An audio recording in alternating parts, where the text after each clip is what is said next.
of his NIP water after this day.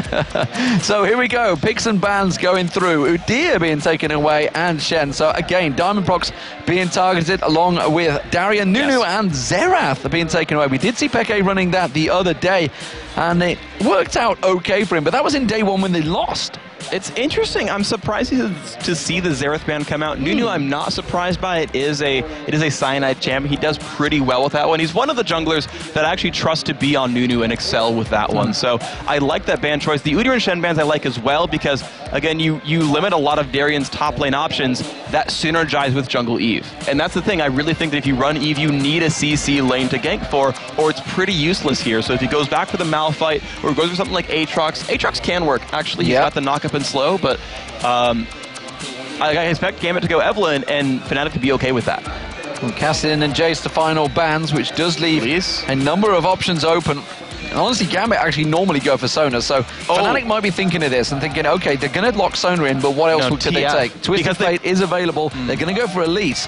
I don't think Gambit will go for TF. It's interesting because I thought with the Cassidy ban, he's one of the characteristic counters to TF that you ban Cassidy and you look at the Evelynn there, or sorry, the Elise there, but because Gambit had to respect the Jace from sOAZ, they give up the Elise, and that's a good first pick there that you do have to be worried about. I still think TF is a likely pickup here for Peke because he's just removed some of the major counters there.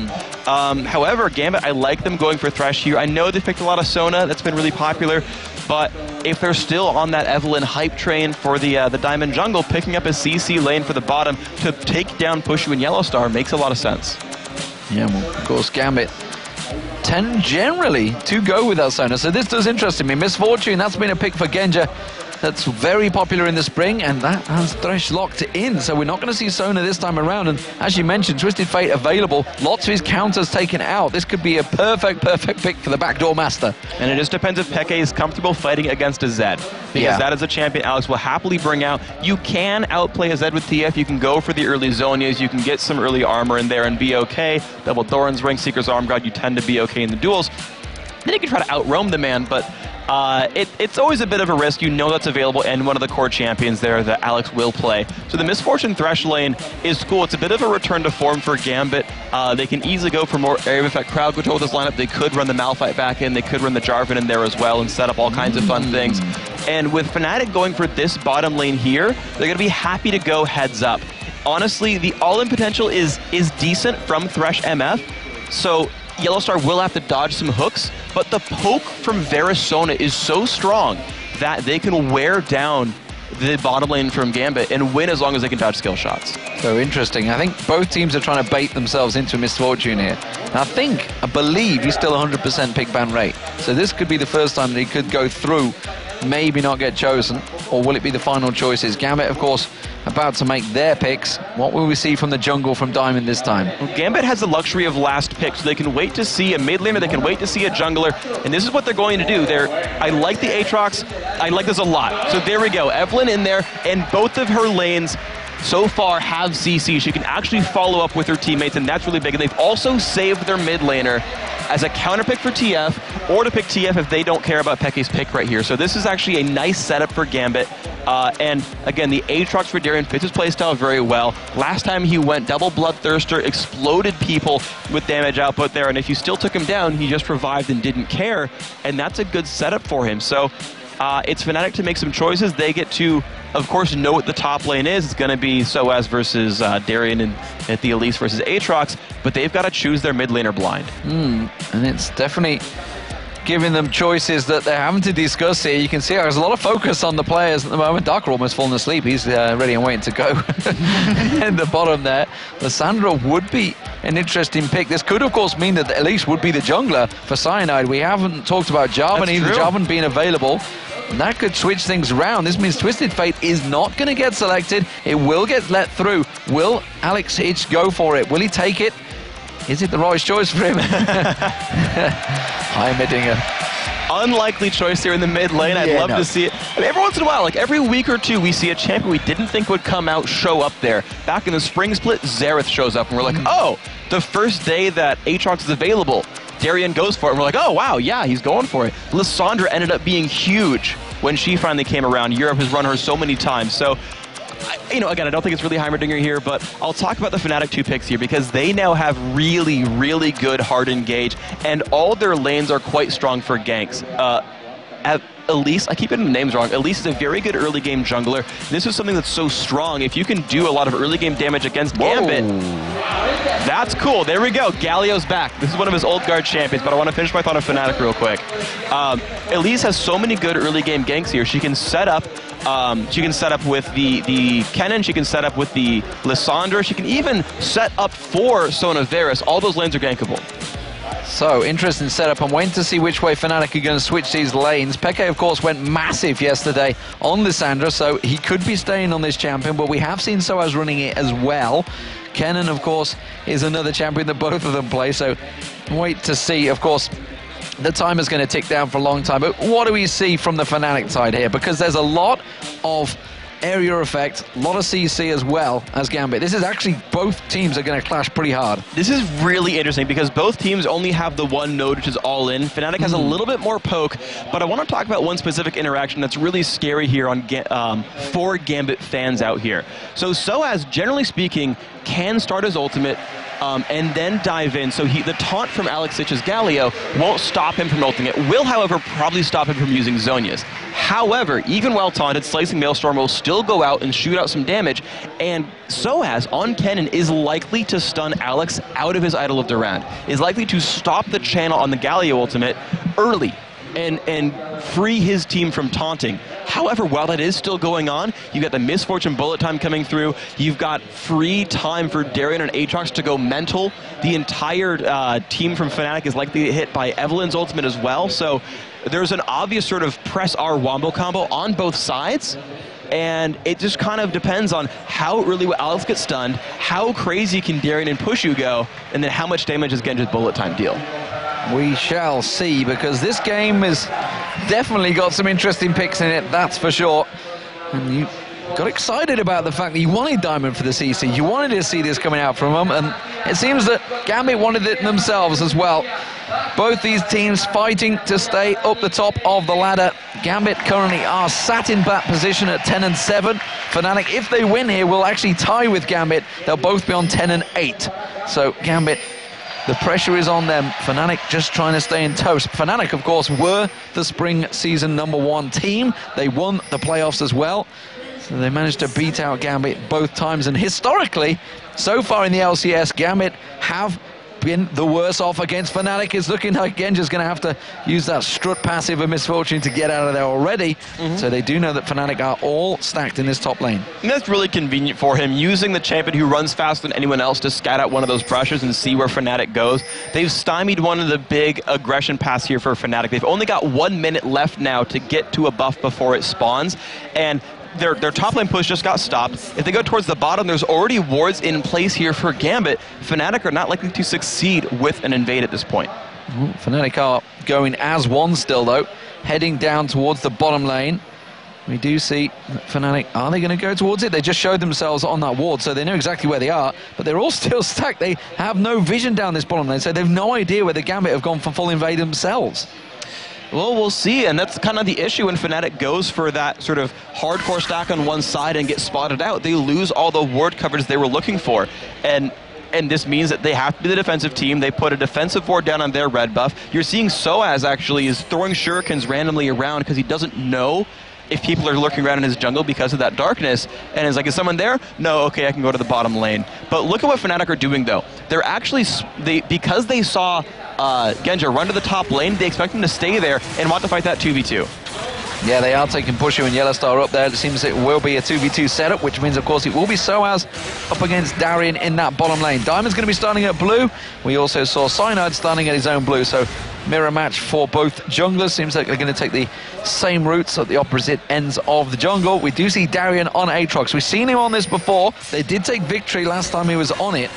where do you stand on this as a lineup? Actually, tell a lie, because the YellOwStaR is going to get hooked in very much aggressive from Darker straight away, putting the Ignite down on towards him and taking a lot of damage off YellOwStaR early on. They want to keep the pressure on towards him, but Puszu wasn't too worried about that. As long as he doesn't take another arrow or another hook for a while, he's got another health potion and the biscuit to get back to full. So Fnatic are still okay in this lane, and they will keep trying to poke out. It's just up to how well sustained can Darker be before the junglers start messing around with this lane.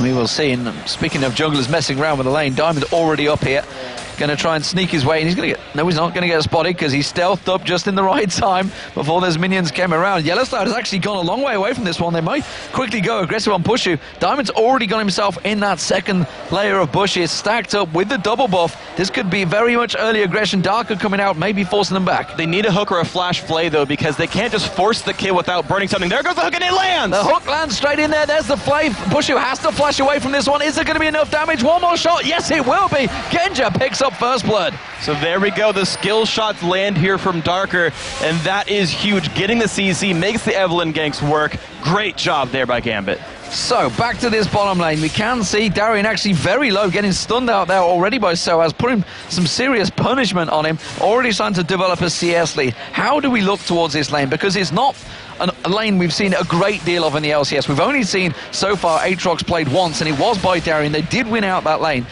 But this time again, it's up against sOAZ, the effectively #1 top laner. Yeah, so of course you can see a 23-10 minion kill lead, because right now Darien can't really deal with a ranged matchup. This is one of Kennen's strengths, is bullying melee champions out. Darien can try to auto attack and sustain back up, but the problem is he's still against a ranged champion who does out DPS his sustain. Whenever sOAZ lets up though, it is very easy for Darien to top back off.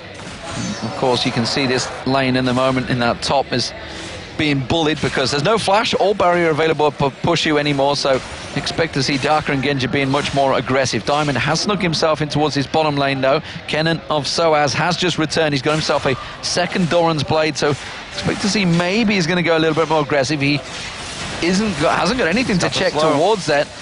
May well get spotted out here. He's going to dive in. They're going to catch on towards him. Is it enough damage, though? No, it's not. sOAZ just quickly lightning surges away, and you can see he's got a 75% win rate, but he has been bullied out of his turret by now for Darien and Diamond. And because of the Bloodwell, he's got enough tankiness to dive the turret, which means sOAZ has to sit towards the back, wait for a minion wave to just produce enough damage to tank through the turret line, and then he'll be okay, especially with Cyanide waiting to counter gank. Thing is, they won't dive at this point. And Cyanide's actually waiting off in the wings. He's not showing himself, so they actually want, it seems, Darien or Diamond to put some pressure down. We saw teleport just used there from Alex. Something we didn't actually touch on, the fact that both mid laners do have teleport. And this is interesting that Alex actually chose to waste that teleport now just to keep up in his lane right here. He doesn't expect any hardcore ganks in from Cyanide that he needs to counter gank, because Alex will hit 6 soon, and then Idol of Darien plus teleport is such a good counter gank tool. The fact that that is down can actually be a little bit dangerous for Gambit. Yeah, and Peke, he took a long time to get going on the Sandra last time around, but once he got going, boy did he get going. I think he ended up with the 817, I believe it was, you said, the stats in the opening show. Very much a strong performance on his first Lysandra, and you can see it's got a very strong win ratio as well, 81.3%. Yes. No surprises there. It was heavily used by Fronlord at the opening few weeks, and since then has been pretty much one of the main focuses in here in Europe. And look at the wards that just came out here. They pink warded the river, but not this brush. They do not know Diamond is here. Darker, if he lands a hook, can get another kill. Remember, Flash is down. Oh, the hook not quite landed on YellOwStaR. Pushu this time going aggressive. Oh, YellOwStaR might just face check straight on towards him. He does go in there. He hasn't got the hook back available. He'll be back in a moment. Can he get away from this one? Yes, he does. He flashes. The Ignite is running. He should be safe, though. And this time, Gambit don't be successful. Yeah, there's no summoner spell, or no flash, I should say, up for Darker. If he could have flash played YellOwStaR, it would have guaranteed them a kill. And you just saw, without any CC landing, how much damage they got to put down. Imagine what would have happened to YellOwStaR if that hook landed. Thankful for Fnatic that he did dodge that. And I want to also point out, though, the gold right here. Actually, hold on, Peke's going to find Diamond. He's going to find him. Is he going to be able to catch on towards him with that Claw of Doom as he goes in? He will catch him down. He's going to get the Chain of Corruption. And no, tell lies, not Chain of Corruption. He has it at level 6. I don't know what it was, but he managed to get stunned up nicely. And Peke picks up that kill. Absolutely beautiful right there. And dodges the hook. That's important as well. And he used the mechanics of Lysandra so well. That Ice Claw works like flash. If you hit it in the middle of a wall, you'll go to the nearest edge of the wall, was only powered through the Baron pit, but still popped out the other side, cut off the retreat, stunned him up, easy kill. Fnatic actually 4-man grouped up there. We are seeing the teleport coming out from xPeke, so that's been used in full vision of Alex, so he's going to know the timer on that. It's got about half the time left on that, which is 90 seconds about, I think, around about left on his timer, because it's 123 right now. 123 seconds left on that timer, so keep your eyes peeled on when that's available and see whether xPeke does go for any ganks. This bottom lane, though, sOAZ big advantage continuing to be built here, despite the fact he got bullied out a little bit by Diamond. We do see them, Diamond actually taking the blue buff for himself again and heading down towards this bottom lane. I think he's just simply going to hold off the turret, though, while Darien goes back. I actually want to point out something from sOAZ, though. So, assuming he survives this gank, which might not happen, he's got a longsword. Against Galio, he's going to stack him hard. Never mind, he's getting ganked. He's going to go in. He's got a full life force as well. He has got his ultimate available. We can see Diamond trying to get on towards it. Has sOAZ got enough to turn this one around? He goes aggressive. He gets Diamond down, but he pays for the life. Then now Darker in the top there. He gets caught out. Now Genja's going to be the focus target. Cyanide switches, lands the cocoon beautifully on towards him. Genja's in all sorts of trouble. He's going to get taken down just on the turret here. One more shot will do it. It is going to be another kill, and it's Cyanide that takes it. So suddenly Fnatic get 3 kills and Gambit just get the 1. Absolutely beautiful play right there. The early ganks from Cyanide were so important for them, and now Darien's getting flanked by xPeke. He's going for minions. He's going for minions instead. Didn't really fancy going straight diving in there. Of course, the teleport's still not available for Alex, but he had left that mid lane, so he was aware that possibly he could have had visitors. So now I want to talk about sOAZ. Look at his build. Double Doran's Blade into a longsword into what's going to be Blade of the Ruined King. Of course, Galio scales off of buying a bunch of magic resist, and he wants to just tank magic damage and be like, haha, I'm invincible to your double AP comp. Well, sOAZ went for AD Kennen. He's attack damage Kennen, so good luck being Galio against that. Awesome choice right there, sOAZ to be like, oh, I'll just go attack damage runes and masteries and buy attack damage items. Haha! Cast it straight against him. Freak's happy with that one. And you may have noticed, by the way, xPeke has switched lanes, though, it seems, and sOAZ going in towards that mid lane. As you mentioned, attack damage going up against LXH, and Alex is going to have to start stacking himself and defending. A little bit different from this one, but let's see whether it works out for him. Darien continuing to build that passive back up. Well, the timer on it's not available just yet, I don't think. Darien, though, taking a lot of damage. xPeke is just going to, I think they're going to change lanes again. Nope. He's just going to hang around and keep Darien guessing. Darien with the blue buff, remember, because he can jump across the wall and jump Darien right here. He can all in it with no blood well. Let's see if he does. That Claw of Doom is going to be ready. He's just lingering, waiting for him to step and basically take himself too far away from safety. There it is, surely. No flash, no ignite available. sOAZ comes in just at the right time. They lock him up. He comes around. It's almost certainly going to be a kill. Who's going to be the one that takes it? Alex teleports in. Is it going to be enough, though? He can turn it back around here. He's going to get stunned up. xPeke throws out a bit of damage. It's not going to be enough. Alex does back away from that one, but Darien went down to sOAZ. Absolutely great play there. The blood well was still down, and so they knew they could hold on to this one. xPeke already had a pink ward in that brush, so we knew no one could see him, and he said, sOAZ, come down from the lane. Waited until sOAZ was in range, and then comboed out. And because Lysandre can CC you for over 2.5 seconds, that was enough time to say, look, I'll keep him locked up.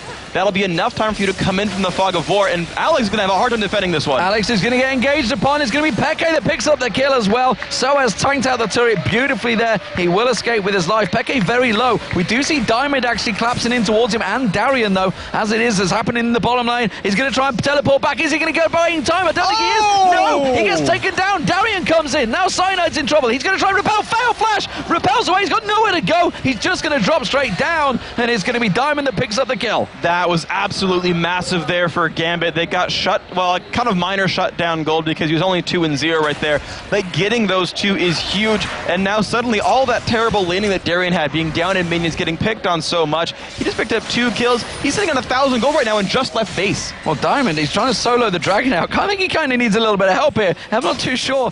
My historical facts are not too strong, but I'm pretty sure Evelyn can't solo it just yet at level 8, and sure enough, he does have to back away from that one because sOAZ, well, he just bullied Darien away from that lane again. And I want to point out one thing by Diamond, actually. This is the second time I've seen him go Spirit Stone into Doran's Ring. And we normally see them go for the early Spirit of the Elder Lizard, and we do still see that from Diamond, but this is... Oh, goodbye, YellOwStaR. Oh, he does throw out the crescendo. Is it going to be enough? No, teleport coming in now from xPeke. He comes in. Genja goes down. Darker now in trouble. There's no way escaping for this one. It's going to be a kill, and it's going to be a double for Puszu. That is massive for Fnatic. A 3-1 1 and 2. Varus now is going to make life easy for Fnatic towards the end game because he's going to scale really, really well. sOAZ can have a hard time killing Darien with the Bloodwell, but he's always a threat. He's got ulti. It's going to turn that Slicing Maelstrom down, almost certainly going to force that Bloodwell to go. He's just going to run away from that passive. Diamondprox is going to try and get in. He's got his Fists of Fury ready. Can he catch on towards the backside of sOAZ? Yes, he can. And it's a kill for Diamond. sOAZ unfortunately tried to all in on Darien, but didn't know Diamond was coming nearby, and so burned all of his cooldowns, a lot of his CC, the Lightning Rush and all of that, and then had no escape tools for a very fast-running Evelyn who flashed after him. So good job there, Diamond, to realize, you know, they might just try to jump Darien who's got no health. Good read. Well, BF Sword being picked up by both Darien and Genja, so Genja with that standard triple Doran's Blade. But meanwhile, Puszu, he's got himself that Bloodthirster already complete. We do see Enter the Dragon from Gambit. They're getting on towards it. Diamondprox should be taking this one down. He has got that smite to secure it, and sure enough, he takes it. So there we go, and I want to point out another item build as well by Gambit, the triple Mercury treads early in the game by their jungler, their mid laner, and their top laner. They know that what Fnatic wants to do is lock them down in crowd control. Every single one of them has a stun or root, and most of them hit more than one target. These guys will be stunned at a team fight, and they say, look, we can get more damage, but I'd rather be stunned for 35% less time. That will let me do more damage and survive the fight.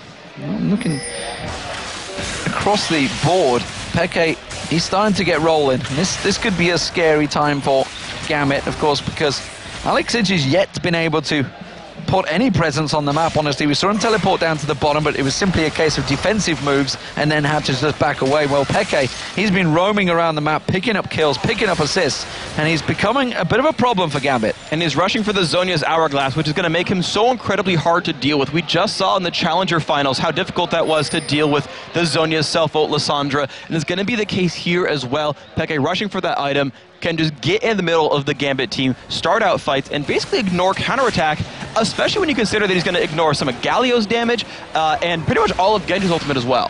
Fnatic are doing what they do best here. sOAZ just off the side. He's going to get the stun on towards Darien. Quickly put the Slicing Maelstrom down and force him away. He doesn't have his Bloodwell available just yet, so he would have been very vulnerable there. And immediately sOAZ took him down to half health. We can see the damage that he's already pulling out. That Blade of the Rune King not quite completed yet. Piercing arrow on towards Diamond. That did a fair bit of damage as well from Pushu with that Bloodthirster now complete. And, well, Fnatic are doing what they do best. They've got the split push going. sOAZ is causing all manner of problems for Darien. Yes, that is sOAZ just with a categorically good matchup here. Got to pick him late in the order, realize, yep, this is who I want to play here. It's a long-range bully. It's going to be really fun for me. And got to pick that after revealing the Aatrox and knew that would be a good 1v1 for him. And has seeked him out for most of this game. sOAZ for I would say 80% of this game has been against Darien in lane and is building a lead because of that. Now, you talked about the Bloodthirster and the Piercing Arrow a second ago. I want to get on that as well, is because these two teams are so burst-based of, you know, get the AoE locked down and we'll clean up from there. Both these AD carries are going for the sort of caster build, the early Bloodthirster to shoot out the Piercing Arrow or the Hail of Arrows, or to shoot out the bullet time and then say, well, you're all at no health, we can clean up easily from that point on. Absolutely, trying to drill them down as much as possible. And Alex, it's going to be vital in trying to position that Idler Duran, trying to flash in, get that ulti off and try and disrupt Pushu as much as possible. And maybe, just maybe, if he can lock up sOAZ and Peke at the same time. But I'm not too sure. Of course, we did see yesterday a number of champions, especially on Evil Geniuses, they were clumped together. It was Frog and YellOwPete were clumping together. You would assume that Fnatic are not going to fall for that. They would have seen that yesterday and thinking, that's what we got to be careful of, guys. Well, as soon as that Galio got locked in, but Galio doesn't get played very often in the LCS, so the element of surprise could still be there. It really can be, because Gambit can actually flood into fights really, really well. Imagine if Darker lands a Q, tosses a Lantern, and pulls Alex Inch into the team. You don't get to react to that. You just get taunted by the Galio ultimate, and it's going to be incredibly difficult for Fnatic to deal with. It's hard to produce that sort of setup, but if it happens, there's not much counterplay. Yeah, funnily enough, I actually did mention the whole Syndra and Thresh thing going on, and they were like, yeah, that's great, but how do you actually get that to work in a fight? It's like with a Galio. Yeah. Syndra, Galio, Thresh, it's the new combo. You can put Galio anywhere you want. Not ever going to happen.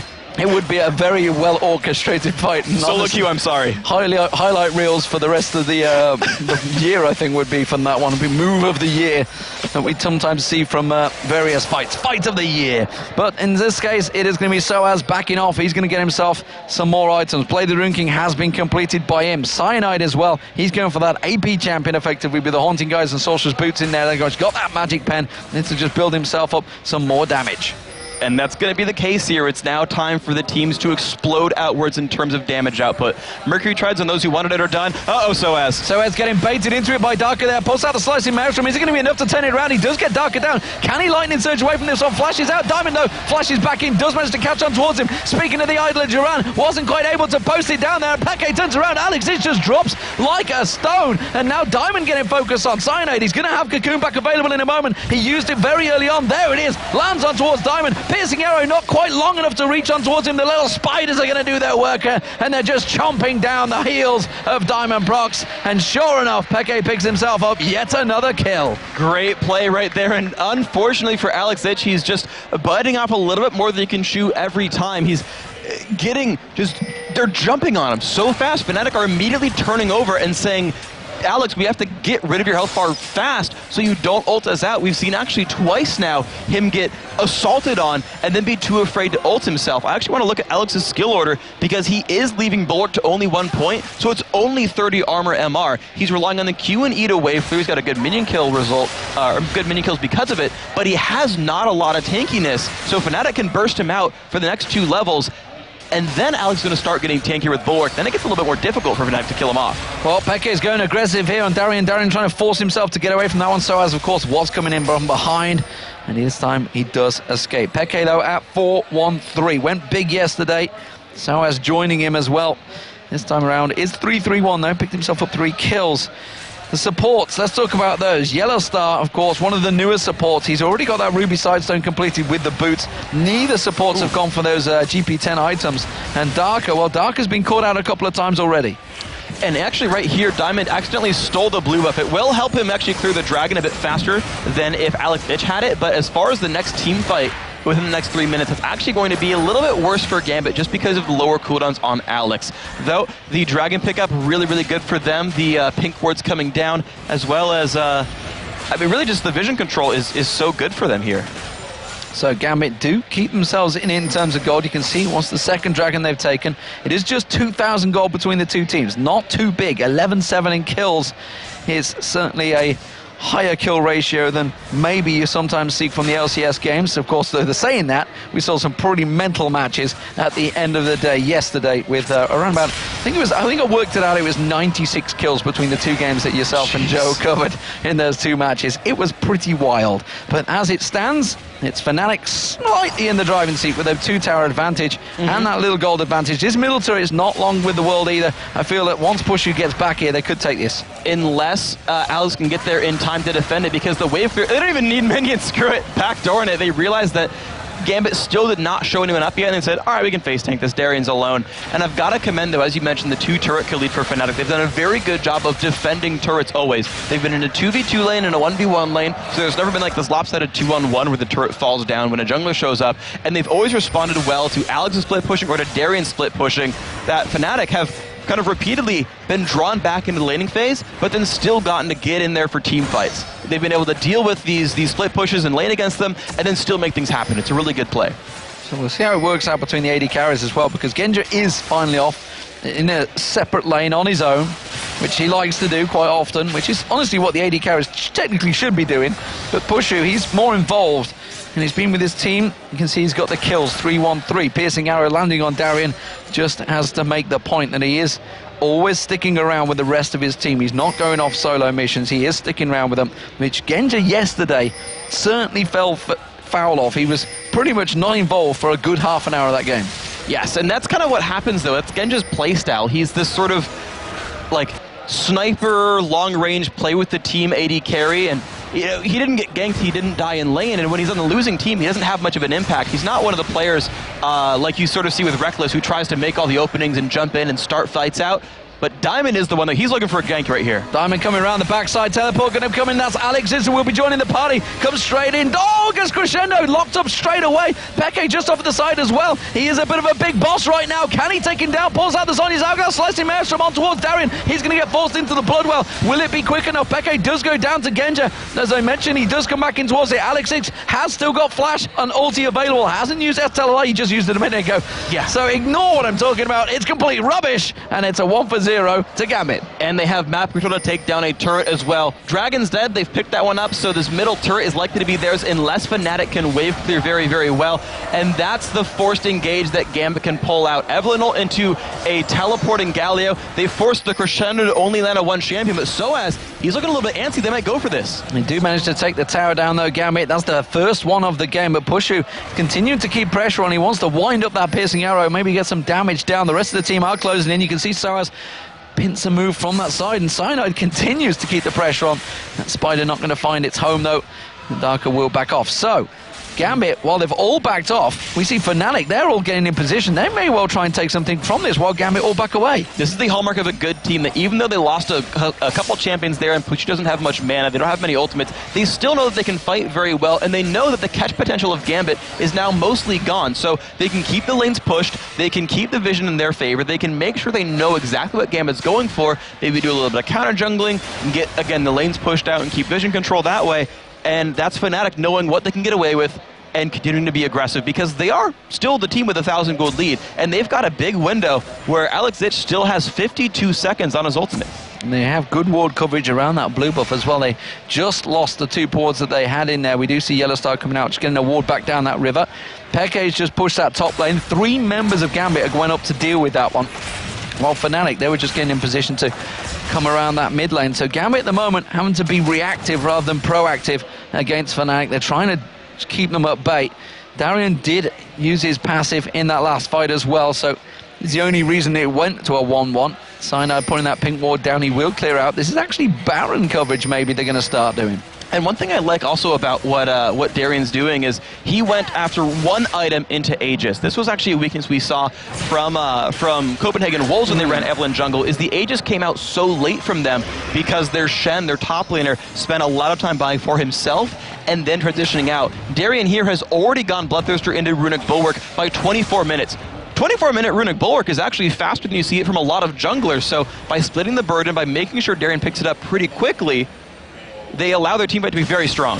Well, sOAZ goes engaging on towards Alex Teach, puts the slicing Maelstrom out. Is it going to be enough to slow him down? Alex is dropping very heavily here, forced to flash away from that one. That's going to take it away from his team fight potential for a period of time. That is down now. So that was a very good engagement from sOAZ. That's really, really good from sOAZ there. Good reflexes by Alex to put the Bulwark on to himself. The W that blocks a bunch of damage by giving armor and MR. It helped them sustain through sOAZ's ultimate. And again, this is still an attack damage sOAZ. He's actually building towards an Infinity Edge, so he's gonna be putting out damage you don't expect from a Kennen though. You saw his follow-up after the ulti was still so high, forcing that flash out of Alex, forcing him to run away, even though he's got Sunfire Cape, because sOAZ will put out very good DPS.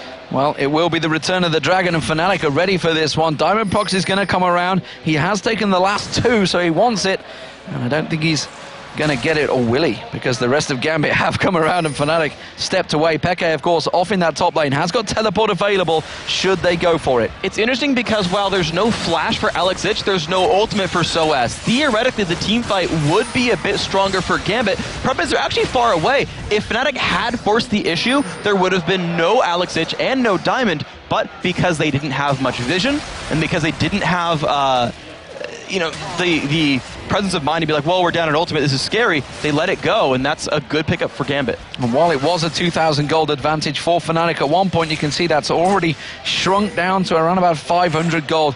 Darker now with those pink wards. The pink battle has begun in that bush, it seems, because that's the second one we've seen going down there. Gambit keeping control of their own jungle and have kept control of that dragon. That was their 3rd one of the game. There's an interesting trade-off here, though, because YellOwStaR has actually the Oracle's Elixir on himself. So he should theoretically be more efficient at sweeping out wards if he doesn't have to spend too much more money and can sort of just accrue a little bit off of killing the wards out himself, whereas now Darker has picked up his own He'd been using pink wards before that, and he's actually got a bit of an item lead as well, thanks to picking up a kill, thanks to the extra little bit of dragon control. He's 200 gold richer than YellOwStaR is. So now the ward war gets even more interesting because wards are even easier to kill. Absolutely, and Peke. This is what Fnatic do so well. Whether it be Peke or sOAZ, they'll always keep on split pushing. They'll always keep pressure in one of the lanes that the opposition, they have to deal with it. And the teams that have managed to figure out and beat Fnatic are the ones that have sort of been veterans at this and dealt with it for a long time. Diamond again was trying to sneak around the side there. He's forced to back away. Fnatic didn't want to fall for this one, and it seems now they're happy to follow up the push and pressure that Peke has put in that top lane. Well, they've got positional advantage over this top turret. xPeke can maybe wave clear, but Fnatic will be to this turret before the rest of Gambit is. They could potentially run this down, but they risk the ulti out from Galio. Cyanide's hanging around the side there, does get the cocoon down on Genja, throws down a bit of damage as well. The rest of Fnatic react to that one, of course, with sOAZ going AD as well. Double AD on those turrets will be burning them down very quickly. They'll get absolutely evaporated, so that is something that Gambit has to consider, that the split push threats are incredibly strong. Peke, he's got teleport, he's got a lot of ability power by going Death Cap Zhonya's Hourglass, so it's difficult to deal with, and he might go in here. We're going to say they're not backing up from this one. They're going to go in, slicing Maelstrom. Oh, instantly interrupted. xPeke doesn't manage to catch his ultimate down. Darien does slam himself down there. His blood well is available. He's going to come back, but the rest of the team going to try and help him out there. Bullet time comes out from Genja. Oh, takes Fnatic very, very low. Diamond tries to flash in crescendo instantly from YellOwStaR. That was all the mana he had, though. Is he going to have enough to escape here? sOAZ is trying to back off, but he's in the bush. He's going to go. Nobody's checking the push. Oh, sOAZ makes it out, and that's when Rusradosha had done a few hours back, decided to run instead of recalling. So the 1-for-0, they got the cancel on xPeke. His ulti is down for a good amount of time. That's a nice window for Fnatic, but they need some health. Peke picked up home guard, and he's teleporting. He's teleporting because he believes that they were going for Baron. He was a little bit worried about that. We already saw Puszu hanging around. Darko might get caught out here. He has got the Oracle available. Diamond not really in range to help him out. You can see he's just off the side. The rest of Gambit are going to react. sOAZ coming in as well. There's a hell of a lot of damage on towards Diamond. He does manage to hook onto sOAZ. sOAZ tries to get away. There's the teleport from xPeke. Is he going to have enough to close down on Peke? Sure as damn it, he will. And that is going to be Gambit picking themselves up another kill. Peke goes down. Good teleport in by Alex, helping that one get turned around. Fnatic bought off a little bit more than they could chew. Couldn't quite have the damage they needed. Peke just now got his ulti back up from cooldown, and unfortunately he found the high health Darker and not the low health Diamond, so it's not that easy to burst down a support who's got about 650 health worth of items. It is a real game of death right now between these two teams. They are setting themselves up 3-1 in turrets, 12-9 in kills, and honestly, you couldn't split it in team fights. It's just 300 gold between them now. Gambit clawed their way right back into this one with all those dragons they continually keep picking up. They always have very good timers on it. The blue buff themselves, so once they can, Gambit have full control of their jungle, and honestly, they're actually starting to ward in towards Fnatic's. This is really Gambit feeling a little bit more comfortable right now. That even though they've lost control of turrets, generally speaking, they've lost more ganks early on. Because they've fueled so much gold from the dragon kills, they've been able to hold up into the game, and then because they've controlled the jungle so well, they kind of feel more comfortable running around the map. Dragon is kind of the thing that you see as a team that's more comfortable in their own skin, running around and making plays, and that's Gambit right here. And especially when you consider that xPeke now, with the distortion enchant on his boots, will lower the cooldown of both his flash and his teleport, so he can keep opening up these fights, can keep making these engagements, and surprising Fnatic. Fnatic are doing a fantastic job of keeping these outer turrets defended. Every single time some little push comes out there, you can see the bottom and top turret still managed to remain almost 100% healthy as well. They've not even come close. Darker, though, has picked himself up his Oracle, and he is continuing to clear out those wards. And in terms of Baron vision, it's Gambit that have the better at the moment. Fnatic really don't have... Well, they have one ward at the moment on the map, which is down in that bottom tri-bush. And YellOwStar's without his oracles right now. He bought Boots of Mobility instead of buying up another oracles. He doesn't have a lot of money because his team hasn't picked up globals or team fight wins in a while, and those are really the main sources of support gold income now that most competitive supports don't run GP10 quints, and they haven't really been picking up many Philosopher's Stones either, so he can't afford to constantly oracles, and he's been forced to go pink ward, which Darker just keeps clearing out. Well, down the bottom, we're seeing sOAZ going aggressive on towards towards Alex Ich. Puszu is just off the side. Chain of Corruption does land. Alex Ich is going to surely go down. Yes, he does. Puszu picks up the kill. The rest of Gambit came round to try and collapse in towards him, but they have to back away. Cyanide comes in towards the bush, catches a glimpse of the rest of Gambit. They could keep on pushing here. Fnatic have positional advantage. The Claw of Doom comes across, and Diamond just to use his ultimate to try and jump across there, escape out of the way. Peke almost locked him up. And they're going to probably get the turret for this one as well. There's still no Alex Ich for another 30 seconds, no flash, no TP. Has his ulti though, which means he will be a little scary later on, but there's finally some global gold for Fnatic, as well as the kill picked up, which they need. YellOwStaR needs to get ward control back, because if they can't spot out Diamond, if they can't spot Alex that's jumping over a wall, or Darker hooking someone out, and this dragon is so important as well, now that freaking YellOwStaR can pick up on Oracles again, this is really big for Fnatic. Yeah, that was the first dragon of the game for Fnatic as well. Peke defending off that mid lane. As you mentioned, that will give him a good chunk of gold, and sure enough, there is the Oracle popping into place. It gives them a 2,500 gold lead back over Gambit. They had that lead at one point. They let it slip. This time around, though, Gambit, can they hold on to it, or will Gambit manage to get back into the game once again? Well, there's an interesting thing that's going to hold Gambit down now is Cyanide has finally finished what he considered his main build. Sork Shoes, Haunting Guys, Spirit of the Ancient Golem is now going for the utility items, right? Because Cyanide went early damage, but sOAZ needed some too. No one had the Aegis Burden. No one could have bought that. Now it's finally here for Fnatic. Now in a team fight, they'll do a little bit better surviving Diamond and Alex's burst. And as soon as Runic Bulwark comes through as well, when you look at this build, there's no magic pen, no percent magic pen from these casters. So that's going to be a huge pickup. sOAZ as well, almost got that last Whisper completed, chasing it down. Or will he go Phantom Dancer, actually? He could go Phantom Dancer first. Who knows? With that pickaxe in there and the Zeal. But YellOwStaR, with that Oracle that he's just picked up, just acquired, does clear out the Baron buff wards. Peke defending off, saying, we want a ward in this tri-bush. YellOwStaR saying, I can do that. I can go one better. I think I'm going to try and squeeze one further up the lane. They're waiting to see if Genja's going to go for this, because Peke will dive on him, and Genja's like, spider senses are tingling. I'm backing away from this one. Genja's very good at knowing when ganks are coming his way. That's why he has so few deaths in games where his team is losing. That's why he had that 0-1-1 Varus game just yesterday, because he knew when things were coming. He could back out very successfully. Unfortunately, he couldn't get involved in the team fights because they were so hard to battle in general. But Diamond, he's actually running into YellOwStaR. YellOwStaR, I don't think he actually saw them because the Oracle's detection is actually pretty small. Yeah, I don't think he spotted them out there. Put a ward a little further up the lane now because he's aware that somebody's coming. It is Alex Ich that's gone up the lane, actually. Peke's right next to him. But just in that jungle area, around the back of the Baron pit, Darker is like, I want this ward, but I could do with a little bit of protection here. I don't feel too confident in that. And he does manage to clear it out still. Lingering in the death bush. Gambit want to get some wards in this back of the Baron pit, but they're almost certain that Fnatic are there. Yeah, you can see Darien starts it off, makes the Baron attack sOAZ. Yeah, and that's one of the best ways to get a team to not camp in the Baron pit. Just aggro it from across the wall and back off.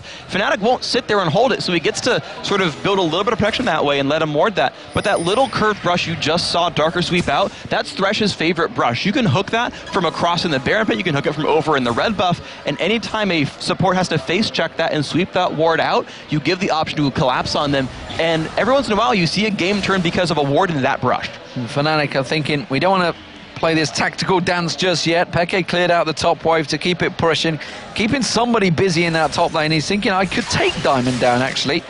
Let's have a look around these golems. Oh, he's getting collapsed on towards Darien coming around. He has got vision of this one. Puszu is just off the side there. Cyanide had actually started the Baron off. The Baron down to half health, by the way. They are going to have to back away from this one. Darien just off the side is stood on top of a ward. They're going to see if they can land that piercing arrow. They do manage to get that damage down home. Darien actually got no blood well built up at all. Does have to jump away in towards the golems. Peke is going to follow it through. He's going to drop him down. Is it going to be enough? The Zhonya's Hourglass comes out. Will he manage to get back in there? Crescendo comes back on towards him. We see Puszu coming around. He takes down Darker. That's going to get a second. That's going to be Darien going down. Bullet time just about defending off the rest of Gambit, but Alex is taken very low. That bullet, oh, the piercing arrow nearly landed. Diamond getting caught by the hail of arrows. He has to back away, and Fnatic once again coming out on top. It was a 2-for-1 trade though. Peke went down. And sOAZ was dropped incredibly low, but because he's AD Ken and he has lifesteal in his build, went back to full health by chucking down the top wave. They could go for Baron. They've got 2 AD carries.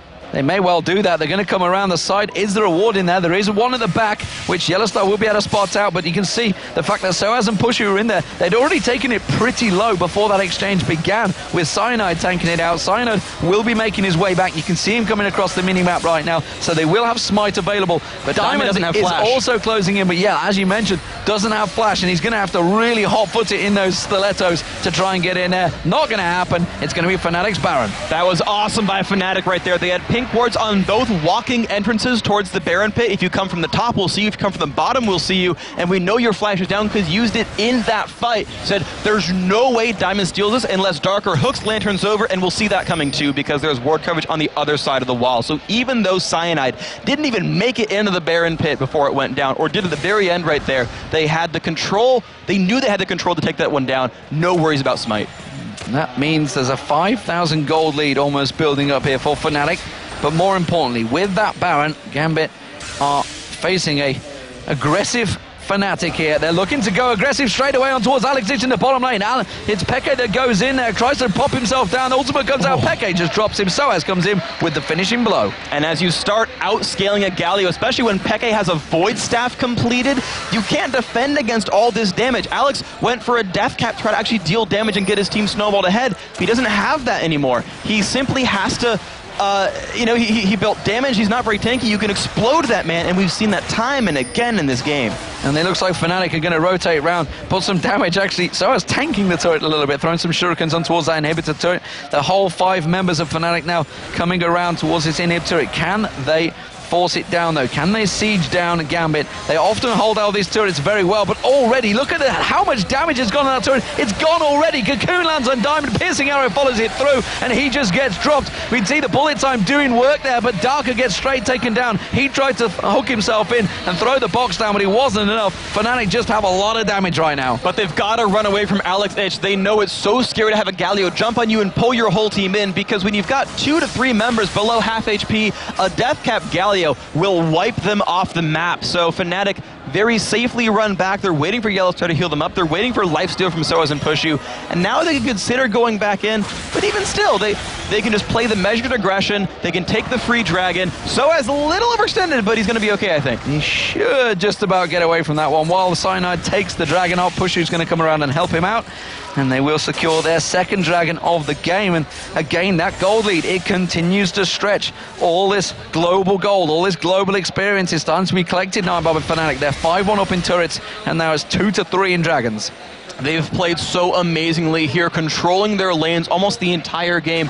And it's so good by them that even though they're not often hardcore engaging under turrets, because they're strangling all the options from Gambit, because they're saying you can't push top, you can't push bottom, you can't dive in here, you can't dive in there, removing all the openings, Fnatic has to fight on their terms because Gambit they can't force the issue.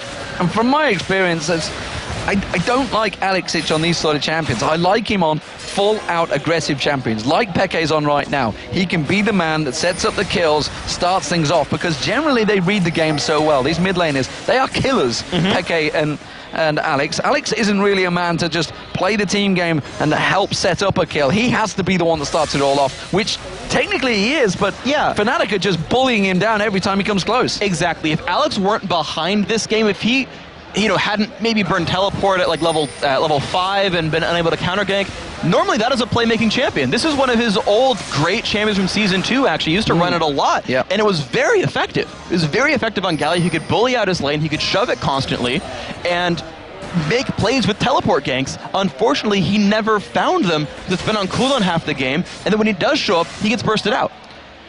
And he manages to go, and sOAZ is there. The standard seems to be how it's working. The final inner turret of the game for Fnatic. They are going to come around. Those turrets are dropping incredibly quickly with Pushu and sOAZ, both being heavy AD hitters right now. And honestly, that every member of Fnatic can actually hit from range, so nobody has to be in melee range to try and take that down. So the exposed inhibitor seems to be the next target for Fnatic, and Gambit, they're really unsure of how to defend this one. They're not going to be able to. The inhibitor, you have to give it up. When you're behind like that and the turret's already gone, you can't fight with a 9,000 gold deficit unless you get a miracle initiation. that Miracle teamfight could still exist here for Gambit. Remember, there's really only one true tank here on Fnatic. If they manage to actually catch Peke and sOAZ in the Gallia ult without it being cancelled early on by slicing Maelstrom, they could just explode them.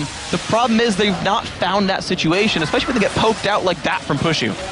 I think they're trying to bait out Darker to say, come on, hook one of us, you know you want to do it. Instead, it could be the Chain of Corruption lands in there. Darien tries to launch himself in. Alex is not there. He was at the base. He's back on the fountain. He's teleporting out right now. Finally, he's going to join the fight, but again, he's too late to the party, and Fnatic just simply hadn't invited him. They're going to back away.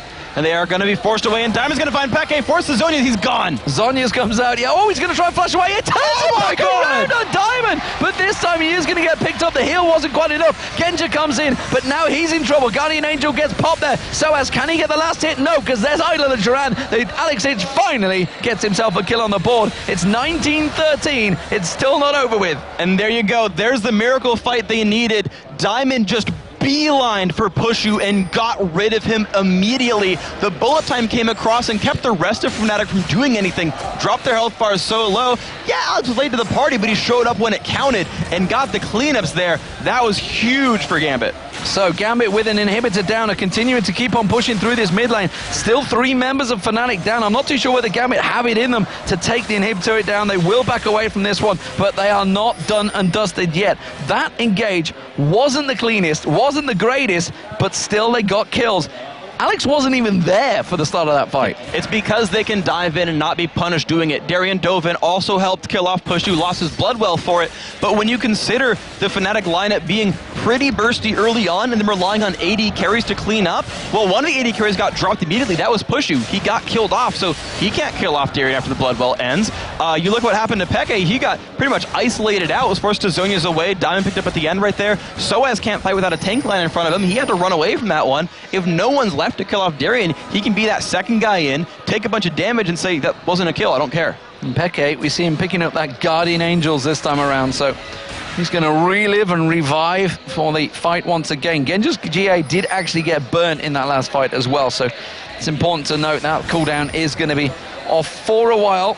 Darien didn't get touched, so I don't believe, so his Bloodwell will be back available. Baron's going to be up in 4 seconds. Gambit are not in any way, shape or form ready to fight for this. And Fnatic have total ward control of it as well, and that's just that's reaping what they have sown this game. They've taken control. Okay, that push in the mid lane didn't quite work. Gambit got a good turnaround, but Gambit didn't take ward control off of that one. They didn't go and get wards everywhere and sweep everything away. YellOwStaR got to rebuy and oracles. The wards were down in the jungle anyway. They get that one for free because Gambit unfortunately went for a push instead of for vision control, and so the Baron was available.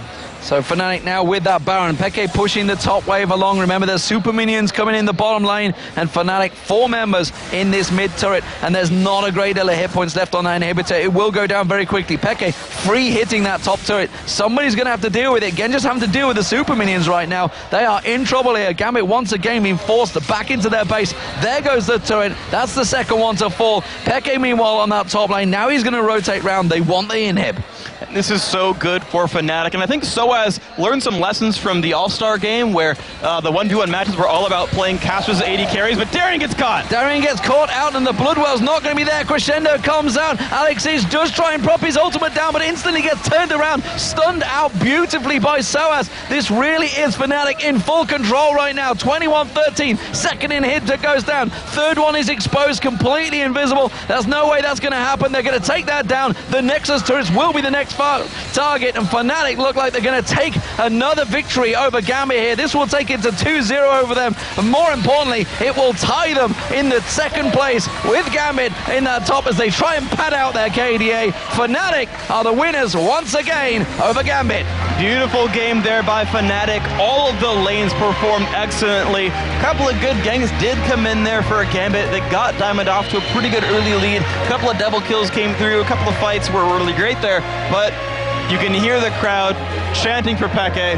He definitely held up right there. 6-5 and 9, a lot of deaths, but he was a big playmaker there. He was kind of the lone mage and made those initiations happen. Fnatic well-deserved win. Yeah, he was the real Bruce Lee versus Chuck Norris there. Game of Death 2 as xPeke fought LXH and absolutely destroyed him in mid. 1-6-5 Alex ended. You don't often see stats like that from LXH, but it was all about Peke. And honestly, you could say it was all about Puszu because he went 9-8 at the end there. Obviously, it was all about sOAZ and Peke setting up the kills, and cleanup crew came through. LXH having to stand up and say thanks for the beating you just gave us. We're going to go over to Joe and Jason to take us through exactly how it all worked. Thanks a lot, guys. And Jason, a scrappy game for a lot of it there. We kind of struggled to find a replay that contained a full-on team fight because there was a lot of skirmish going on.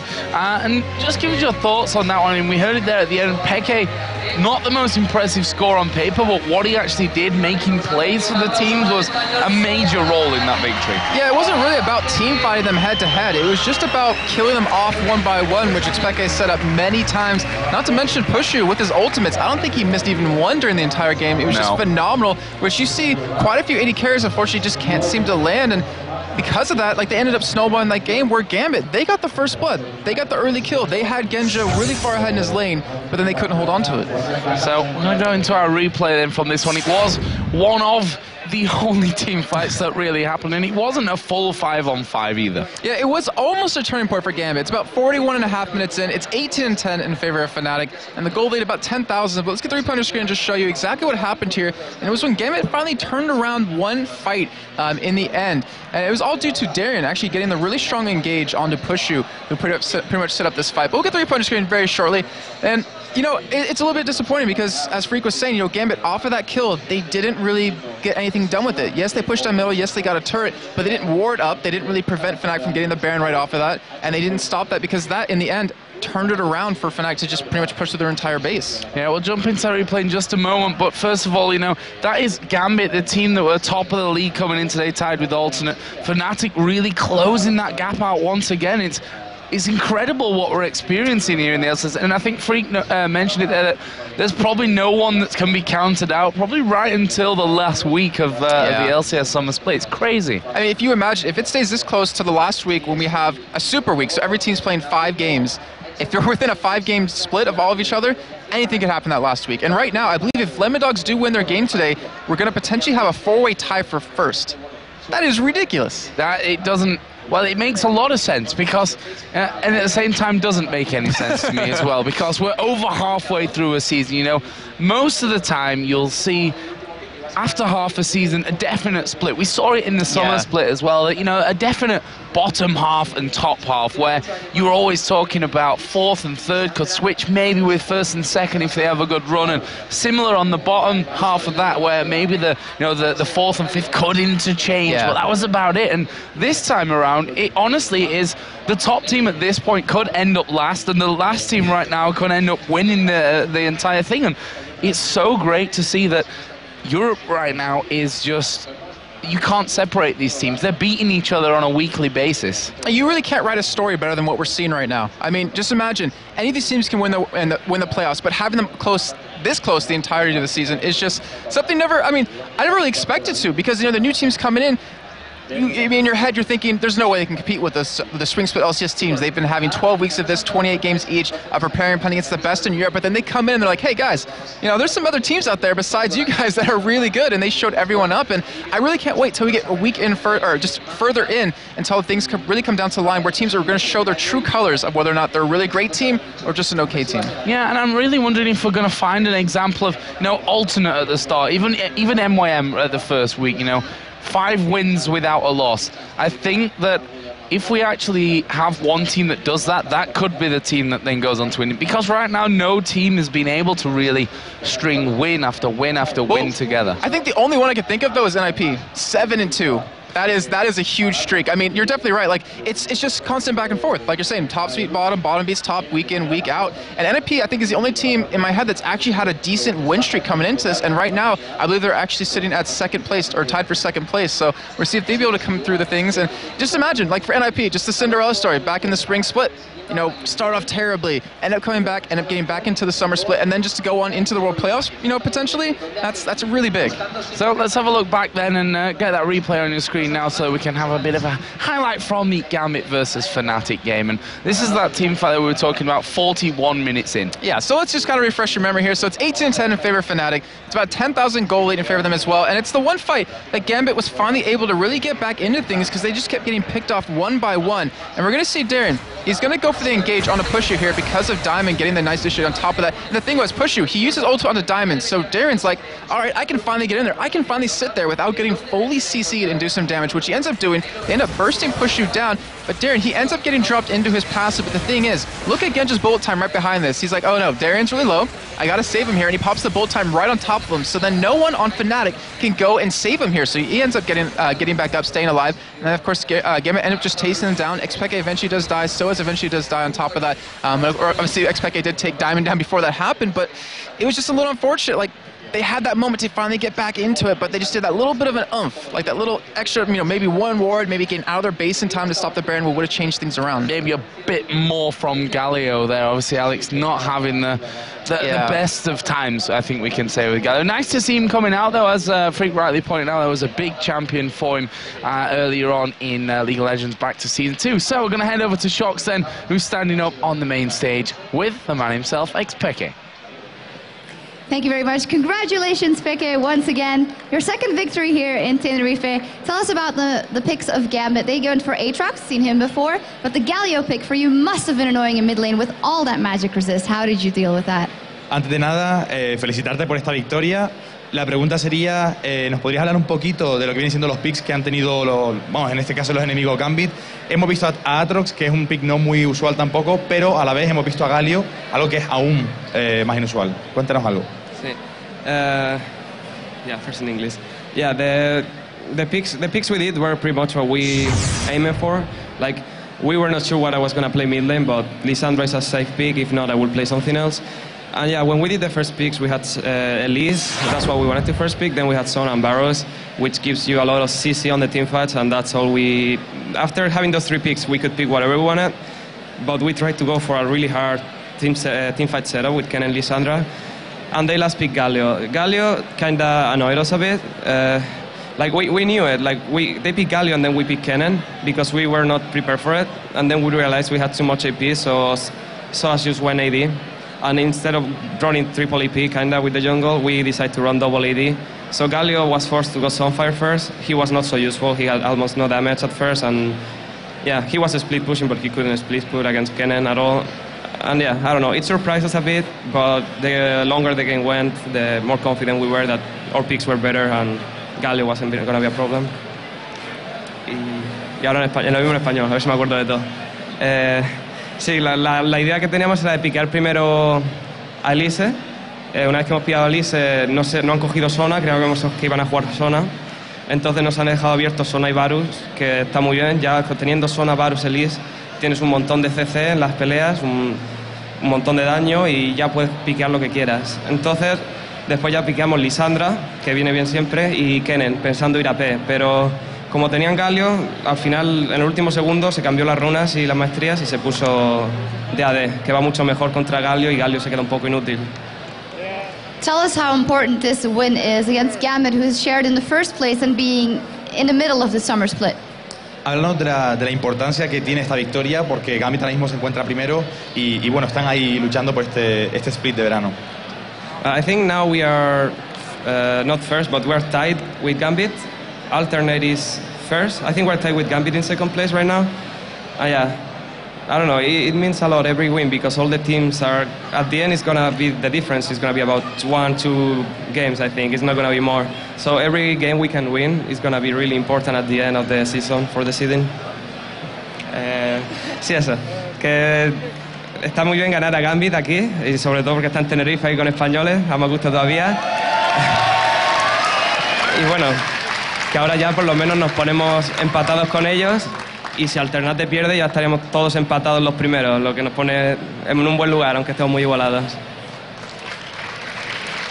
Finally, tell us about that badge on your shirt. Háblanos sobre, bueno, la pegatina o lo que tienes ahí en el pecho. a fan gave it to me, and I don't know, thank you, I guess it worked, it gave me luck. Y eso, muchas gracias a la que me lo ha dado, me ha dado suerte y al final ha funcionado.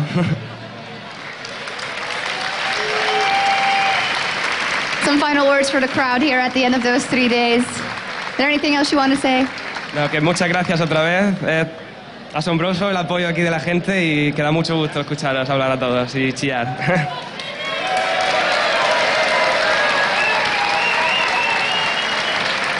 Muchas gracias, Peke.